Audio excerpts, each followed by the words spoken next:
सबरी के पास था ही क्या?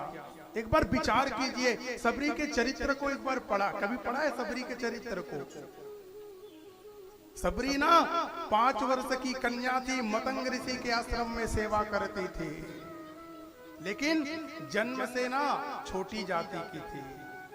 सबरी भील जाति की थी ना, तो उस समय नियम था कि छोटी जाति वो ना वो मंदिर में प्रवेश नहीं करते, भगवान के गर्भगृह में प्रवेश उनको मनाही था। तो 5 वर्ष की छोटी सी कन्या मतंग ऋषि के आश्रम में सेवा करती थी। बड़ा मन लगता उसका भगवान की मैं भी सेवा करूं, लेकिन उस समय उसकी जाति, उस समय वो लोकाचार, वो धर्म ऐसा था कि वहां उसको प्रवेश करने की अनुमति नहीं थी। तो उसने मतंग ऋषि को कहा कि गुरुदेव मुझे भी सेवा करनी है, भगवान को पूजा मुझे भी करनी है। ऋषि ने कहा कि तू क्यों चिंता करती है, तू ना बस सेवा कर, और तेरे सेवा के बदौलत ना एक दिन भगवान आएंगे तुझसे मिलने के लिए। बोले क्या करूं? उन्होंने कहा कि सारी व्यवस्थाएं तो ये मेरी पत्नी कर देती है, गुरु पत्नी, लेकिन तू एक काम कर ना, इस भगवान के लिए तू भोग ले आ। तो 5 वर्ष की सबरी ने कहा कि गुरुदेव कहाँ से भोग लाऊं? उन्होंने कहा पीछे वाली गली में जा बगिया है, बगीचे, वहां से तू बेर तोड़ के लाना, और ना तेरे द्वारा तोड़े गए बेर को ही हम भगवान को भोग लगाएंगे। ध्यान से सुनिएगा। सबरी गई, बेर तोड़ी, छोटी सी बालिका 5 वर्ष की, लेकिन बेर तक हाथ नहीं पहुंचते, उचक के जैसे तैसे करके बेर को तोड़ा, पकड़ी उसने टोकरी में, और सोचने लगी कि ये मीठे होंगे कि खट्टे होंगे। फिर विचार किया कि हो सकता है कि ये खट्टे हो, तो एक काम करते हैं हम ना इसको चखते हैं और भगवान को ना मीठे मीठे बेर खिलाएंगे। और वो चखते जाती, जो बेर खट्टे रहते फेंक देती, और जो बेर मीठे रहते टोकरी पे रखती।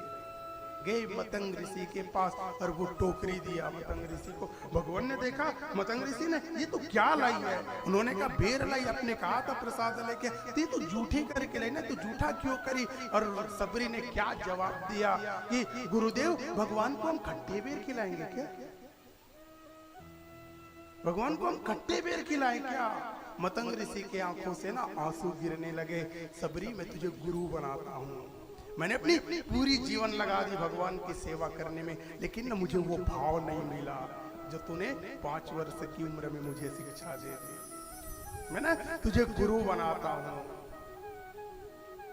और एक दिन तू फिक्र ना कर, तेरे इसी बेर को खाने के लिए ना त्रैलोक्यनाथ हो हरि तेरे द्वार पे आएगा।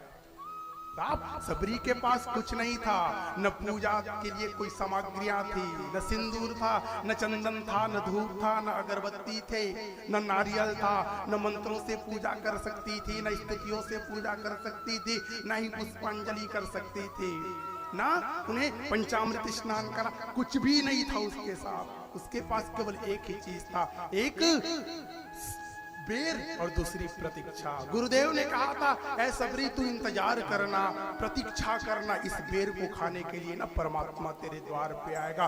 5 वर्ष की सबरी 85 वर्ष तक इंतजार करते रही, और एक दिन भगवान आए उसके बेर को खाने के लिए। साहब केवल ना उसके पास प्रेम था और प्रतीक्षा था। मैंने कहा ना कि भगवान को प्राप्त करने के लिए केवल और केवल एक ही साधन है, वो प्रेम। उसके पास कुछ नहीं था, केवल प्रेम था। वो बेर ही उसकी पूजा थी, वो बेर ही उसके धूप थे, वो बेर ही उसके मंत्र थे, वो बेर ही उसकी पुष्पांजलि थी, वे बेर ही उसके पंचामृत, सब कुछ वो बेर थे। और एक दिन भगवान गए और भगवान को देखा ना सबरी ने, तो सबरी चौंक गई कि भगवान आप। भगवान ने कहा भूख लगी कुछ दे। सबरी टोकरी को आगे करती, फिर पीछे खींच लेती। भगवान ने कहा कि तो पीछे क्यों खींचती है? सबरी ने कहा ये झूठे हैं, मैं छोटी जाति की हूं, तो आप खाओगे प्रभु मेरे बेर? भगवान के आंख से आंसू निकल आए, और भगवान ने कहा ऐ सबरी तू हाथ से बात करती, तू पैरों से भी ना ये बेर रख के हमें खिलाती तो हम खा लेते। तू पैर से भी ना खिलाती ना तो मैं खा लेता। ये प्रेम है साहब, जहाँ प्रेम होता है ना भगवान आते हैं। जहाँ प्रेम होता है भगवान आते। कुछ नहीं था, 5 वर्ष की प्रतीक्षा करते करते 85 वर्ष निकल गए। भगवान आए, बेर खाए, एक मुहूर्त रुके नहीं, हो जाने लगे। कहा भगवान से, भगवान ने मैया से, मैया मैं चलूं? मैया ने कहा ठीक है प्रभु, जाइए जाइए जाइए। वो बोल सकती थी ना कि 5 वर्ष से इंतजार कर रही प्रभु आपका, 85 वर्ष हो गए, कम से कम 85 मिनट तो रुको। तुम तो एक मुहूर्त भी नहीं रुक रहे यार, 24 मिनट और जाने के लिए बोल रहे। लेकिन एक चीज और, प्रेम ना गणित नहीं जानता। प्रेम गणित, उसके पास दिमाग है ही नहीं। दिल वालों के पास जहां दिल की बात होती है ना, दिमाग नहीं, दिल वालों के पास दिमाग नहीं रहता। प्रेम गणित नहीं जानता, अन्यथा बोल सकती है 85 वर्ष तक इंतजार किया, 85 मिनट रुको। सबरी ने कहा नहीं नहीं, जा रहे हो ना, जाओ जाओ जाओ, खुशी खुशी के साथ जाओ। राम चौक के यार, तूने 85 वर्ष तक मैया मेरा इंतजार किया, कुछ बोलेगी नहीं। सबरी ने कहा एक बार जिसने तुमको देख लिया ना, उसे और किसी चीज की जरूरत नहीं। अगर देना चाहते हो ना तो एक काम करो, मेरे प्राणों को ले लो। उसने कहा क्यों? तो सबरी ने कहा भगवान, एक बार जिसने आपको देख लिया ना, उसे किसी दूसरे को देखने की जरूरत नहीं है। तो कहने के मतलब जहां प्रेम होता है भगवान